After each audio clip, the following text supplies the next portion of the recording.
a prize fight, they would have called it off. Now, Miami Heat responded with a technical knockout in the 115-78 win over the Bulls. A chippy game with 9 techs, 2 ejections, and lots of extra contact. But it is the playoffs. Chippy is what should be expected by most. Here's the question, Stephen A., and I saw a few of your tweets last night. Did the officials overreact? Well, I definitely think they did, Skip and Kerry. It's just that I'm not going to put the blame entirely on the officials.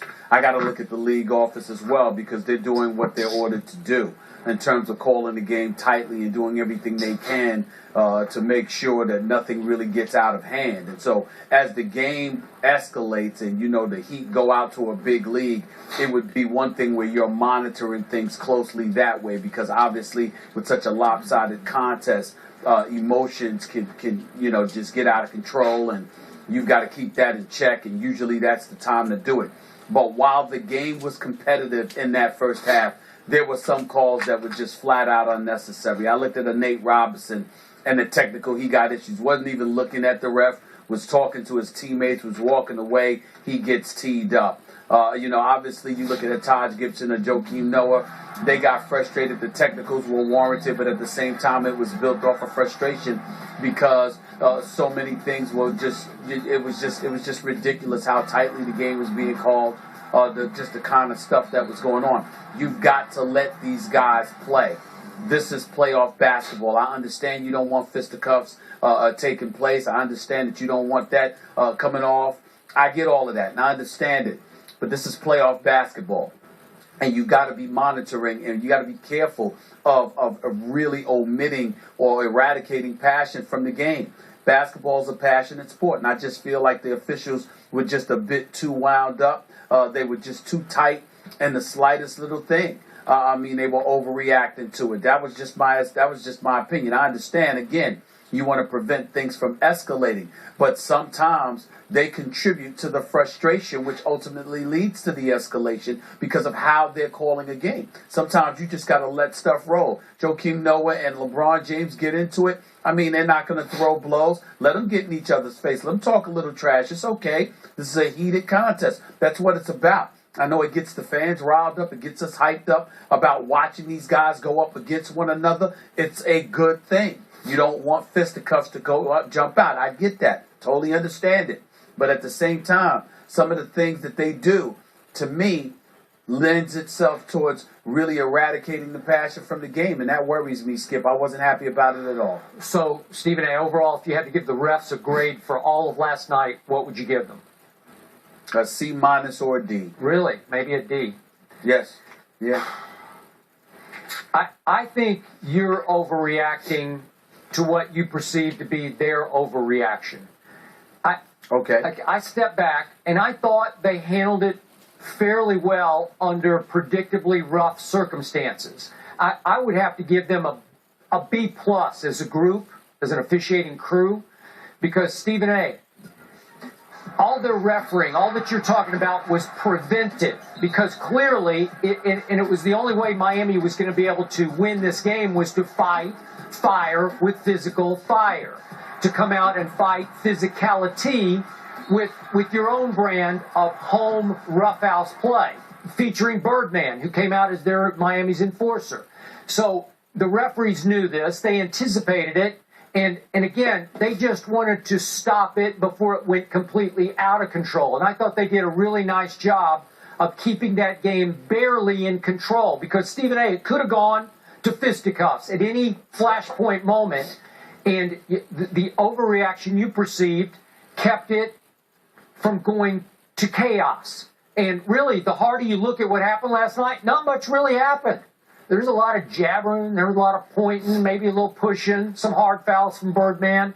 Nate was asking for it. He started trash-talking Norris Cole right from the start. I'm okay with that. Just prevent it. Just say, no, guys, not going to put up with any more of that nonsense tonight. And in the big picture of things, Taj Gibson and Noah wanted to be ejected. They were begging to be ejected, and they finally got ejected. Now, we can talk about this in a moment, but Taj went completely out of control after he got ejected. Yes, he did. And that That's blatant, visible profanity aimed at Scott Foster, the referee, that I don't think the commissioner can let slide. It just was such a disgrace for the NBA. It was such a bad look because it was so on camera. I would like to see him get suspended for a game, but that had nothing to do with what was going on during the game. You don't think so? No, not at all. Not at all. Again, Yeah, listen. Referees get vilified. They get screamed at and all of that stuff all the time. If you could sit there and mic coaches and listen to some of the things that they say to the officials, I mean, come on now. It's not the players' fault that cameras are everywhere, eyeing every little thing they say and do, and may not necessarily be microscoped on the coaches. I don't go for that at all. Yes, he deserves a big time penalty. There's no doubt about it. A real stiff fine. But this is playoff basketball, and I don't want the officials to have anything to do with the outcome. And again, I'm going to repeat this again. When you're talking about hard fouls, flagrant fouls, and stuff like that, I get that. I'm talking about players being in each other's face, talking to one another, and that inciting a technical foul. I think that's wrong. Let the dudes play. Now, if you sit there and you foul somebody a little bit hard and it's a flagrant 1 or a flagrant 2, I get that. If it's excessive, I get that. I even thought my man Dwayne Wade deserved a tech early in the game when he threw the ball because he got fouled hard going to the basket and he threw the ball at Bellinelli. I had a problem with that. I look at Birdman knocking him into the Bulls bench. I thought he deserved a flagrant for that. He did. Okay, you want to give technicals for that? There's no doubt about it. But it shouldn't be a technical because we're talking trash to one another. We're egging one another on. That is okay. It comes with the game. And it really bothers me that the control has elevated to a point where we're getting guys that are in danger of getting thrown out of the game because they're talking. This is what it is. If you could get into somebody's head, I mean, look, could you imagine what would have happened? And see, this is where I jump off the boat, and I love me some NBA, and I respect the league office and everything that they've tried to do and everything they've done. But that doesn't mean I don't have a license to disagree from time to time. What would this league have been? What would it have been with Larry Bird if these rules were invoked then? Did you know that Larry Bird was one of the greatest trash talkers ever? Mm-hmm. If you could repeat some of the things that Michael Jordan said to people and the way he demoralized them and got into their head, what if he had to shut up? The list goes on, man. You got some of the greatest players to have ever played the game of basketball are also the greatest trash talkers. Reggie Miller can give class lessons on it, okay? He's a professor. He's got a PhD in it. The list goes on, man. This stuff happens. And when you start getting a technical foul for that kind of stuff, that's what concerns me. You can sit there and look at them and say, that's all it better be is talk. You better not go any further or else. But for guys to be getting teed up because you're running your mouth, that's ridiculous. Let them talk. Stephen A. It's really out of control. The control is out of control. You know better than this. Again, I was around through all those years. You were around through a lot of those years. Never did Larry Bird or Michael Jordan blatantly, openly trash talk in front of the cameras where you just saw it like they were screaming up court. Sorry. I don't know how many I'm not talking about to the referee. I'm not talking about to the officials. I'm talking about to other players. They were and that's number one. They've whispering in somebody's ear, you ain't nothing. Whatever. I'm cleaning it up. Skip. The cameras were not. They were not as omnipresent and they were not as conspicuous as they are now. Come on, man. You didn't see players and coaches getting mic'd to the degree that they are today. It's far more invasive today than it was back in the day. But certainly Larry Bird and Magic and Jordan and those boys did such things. Isaiah and the bad boy Pistons with Rodman and Sally and Lambert. I mean, you think everybody wanted to beat up Bill Lambert for nothing? Okay, I mean, are you kidding me? Don't put Lambert in the same sentence with Larry Bird and Michael Jordan, though, as a trash talker. He was an instigator. Wait a minute. The point is that this kind of stuff went on. The difference is that our society now is far more invasive. But don't act like they didn't do it. All I'm saying is this is the stuff that led to the passion of the league elevating not just within the league itself, but with its fan base, not just nationwide, but globally. It's what we love.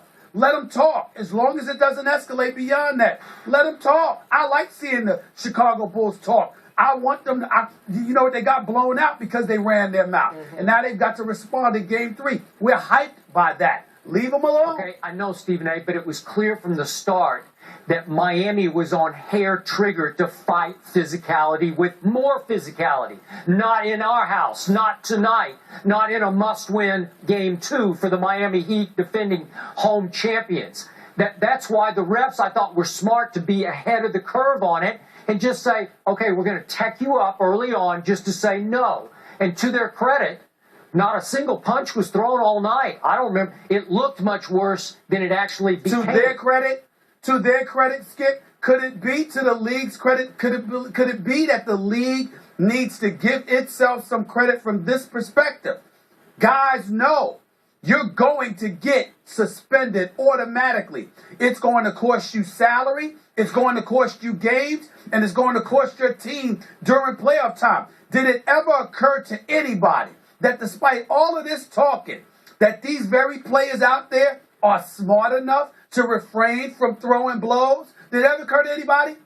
I mean, why do we have to assume the worst? Why do we have to assume that because these kids are out there that they're going to be stupid enough to cost themselves and their teams not just money, but playoff games by getting suspended?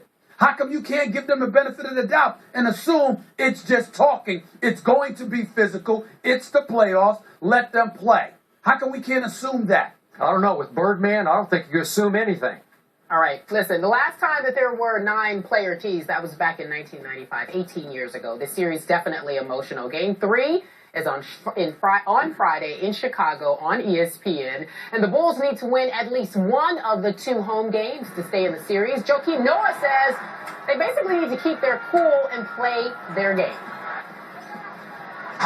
When you're giving up points at the free throw line like that, I would call that not keeping your cool, not being very zen. I think we're a confident group. We got punched in the mouth tonight, and we'll be back. We'll be back in 2 days. That game isn't going anywhere. We're gonna go up. The ball's gonna go up, and we'll be there.